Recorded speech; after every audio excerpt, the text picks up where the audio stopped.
আজ সোমবারের দিনে বাড়াতে কোরআনের গোপন এই সূরাটি 10 বার পড়ুন। যাহা চাবেন তাই পাবেন। কঠিন বিপদ দূর হবে, গায়েবী রিজিক আসবে, দোয়া কবুল হবে, আশা আকাঙ্ক্ষা পূরণ হবে।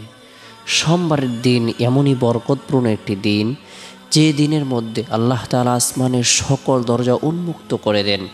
যে দিনের মধ্যে সারা পৃথিবীর সমস্ত মানুষের আমল শিমুর রিপোর্ট পেশ করা হয়ে থাকে। যে দিনটিকে স্বয়ং নবী করিম সাল্লাল্লাহু আলাইহি সাল্লাম গুরুত্ব দিয়েছেন।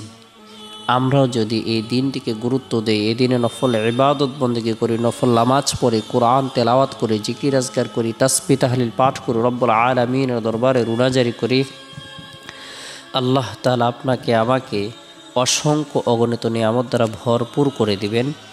তাই বরকতপূর্ণ এই দিন আমরা প্রত্যেকে গুরুত্ব সহকারে আমাদের সময় সুযোগ অনুপাতে নফল ইবাদত বন্দেগী করব, নফল নামাজ পড়ব, জিকির আজকার করব, রব্বুল আলামিনের দরবারে রুনাজারি করব। বিশেষ করে সোমবারের দিন ফজরের নামাজ সম্পূর্ণ করার পর জাহান্নামের ভয়াবহ শাস্তি থেকে, আযাব থেকে বাঁচার উদ্দেশ্যে রাসূলের শিখানো বরকতপূর্ণ এই দোয়াটি আমরা 7 বার পাঠ করব, আমল করব। আল্লাহুম্মা আজিরনি মিনান নার, আল্লাহুম্মা আজিরনি মিনান নার। যে ব্যক্তি এই দোয়াটি 7 বার আমল করবে, রাসূল সাল্লাল্লাহু আলাইহি সাল্লাম তার জন্য সুসংবাদ প্রদান করেছেন।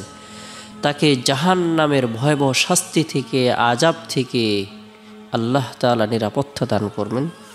গুরুত্ব সহকারে এই দোয়াটি আমরা 7 বার আমল করব।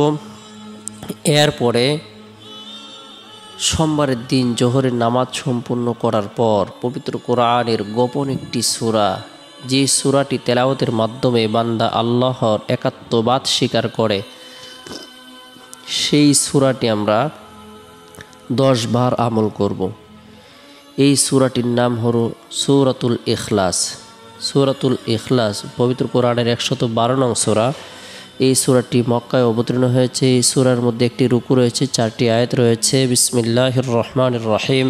কুল হুয়াল্লাহু আহাদ, আল্লাহুস সামাদ, লাম ইয়ালিদ ওয়া লাম ইউলাদ ওয়া লাম ইয়াকুল লাহু কুফুয়ান আহাদ। হে নবী বলুন, তিনি আল্লাহ এক ও দ্বিতীয়, আল্লাহ মুখাপেক্ষী, সবাই তার মুখাপেক্ষী। তিনি কাউকে জন্ম দেননি এবং তাকেও জন্ম দেওয়া হয়নি, আর তার সমকক্ষ কেউ নেই। হযরত আনাস রাদিয়াল্লাহু তাআলা থেকে বর্ণিত এক ব্যক্তি বলে, ইয়া রাসূলুল্লাহ সাল্লাল্লাহু আলাইহি সাল্লাম, আমি কুল হুয়াল্লাহু আহাদ এই সূরাটি ভালোবাসি। রাসূল সাল্লাল্লাহু আলাইহি সাল্লাম বললেন, এর ভালোবাসা তোমাকে জান্নাতে নিয়ে যাবে। রাসূলুল্লাহ সাল্লাল্লাহু আলাইহি সাল্লাম বলেন, যে ব্যক্তি কুল হুয়াল্লাহু আহাদ সূরাটি শেষ পর্যন্ত 10 বার পড়বে, আল্লাহ তাআলা তার জন্য জান্নাতে একটি প্রাসাদ বানাবেন। সুবহানাল্লাহ। যে ব্যক্তি গুরুত্ব সহকারে সূরাতুল ইখলাস আমল করবে, রব্বুল আলামিনের দরবারে কোনো কিছু কামনা করবে, বাসনা করবে, আল্লাহ তাআলা তাই তাকে প্রদান করবেন, যেটা তার জন্য কল্যাণকর, যেটা তার জন্য উপকারী, আল্লাহ তাআলা সেটাই দান করবেন। তাই সূরাতুল ইখলাস 10 বার আমল করার পর রব্বুল আলামিনের দরবারে রুনাজারি করব, আল্লাহ তাআলা যেন আপনার আমার জীবনের সকল গুনাহকে মাফ করেন, হায়াতের মধ্যে রিজিকের মধ্যে বরকত দান করেন। এরপরে সোমবারের দিন শেষ হওয়ার পর যে রাত আসে, এই রাতটি হলো ফজিলতপূর্ণ একটি রাত।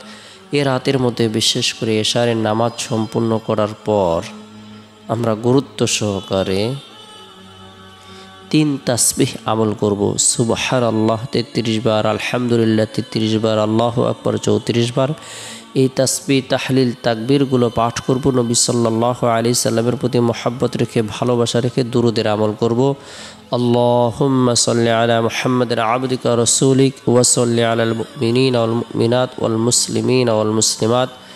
যে ব্যক্তি এই দুরুদের আমল করবে, আল্লাহ তাআলা তাকে ধনী এবং সুখী বানিয়ে দেবেন। সে যা চাবে আল্লাহ তাআলা তাই তাকে প্রদান করবেন। গুরুত্ব সহকারে দুরুদের আমল করব। যথাসময়ে আল্লাহর নাম নিয়ে ঘুমিয়ে যাব। আল্লাহুম্মা বিসমিকা আমুতু আহইয়া, এই দোয়াটি পাঠ করে ঘুমিয়ে যাব। চেষ্টা করব রাতের 1/3 অংশে ঘুম থেকে জাগ্রত হয়ে তাহাজ্জুদের নামাজ পড়ার জন্য। আল্লাহ পাক রব্বুল আলামিন আমাদের সকলকে গুরুত্ব সহকারে আল্লাহর প্রতি বিশ্বাস রেখে, ইয়াকিন রেখে, ইখলাস রেখে নেক কাজ করার, নেক আমল করার, আখিরাতের জন্য প্রস্তুতি গ্রহণ করার তৌফিক দান করুক। আল্লাহ তাআলা সকলকে দ্বীনের জন্য, ইসলামের জন্য, কোরআনের জন্য কবুল করুক।